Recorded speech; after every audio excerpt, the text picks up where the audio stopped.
ሰላም ለዝክረ ስምኪ ዘመንክር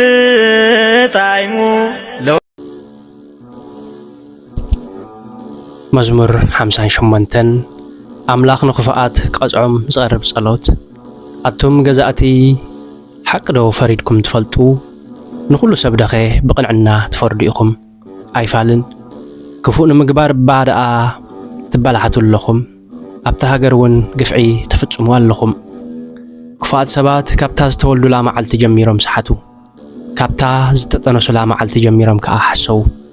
ንሳቶም ከም ተመን ሕንዚ መሊእዎም ኣሎ ከም መንደሊታ ከዓ ከይሰምዑ ኣእዛኖም ይዓብሱ ንሳቶም ከምቲ ድምፂ ኣስማተኛታትን ድምፂ ጠንቆልትን ዘይሰምዕ ተመን ጸማማት እዮም ወኣምላኽ ነስናኖም ኣብ ኣፎም ሰባብሮ ጎይታዬ ንኾራርምቲ ሽደናት ኣናብስ መዝሕቆ ከም ዝተኸዓወ ማይ ይንጸፉ ዝወርወርዎን ፍላጻታት ይጉደማ ከምቲ ክኸይድ ከሎ ዝመክኽ ኣረነ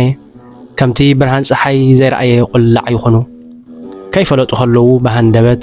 ከም ፀሓያይ ይመንቆሱ ኣምላኽ ብህይወቶም ከለዉ ብቁጥዕኡ ኣርሒቑ ይበቁጾም ጻድቕ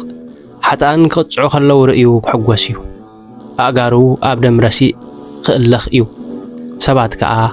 ብሓቂ ንጻድቕ ዓስቢ ኣለዎ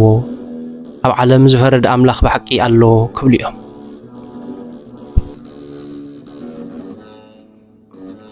ሰላም ለዝክረ ስምኪ ዘመንክር ጣዕሙ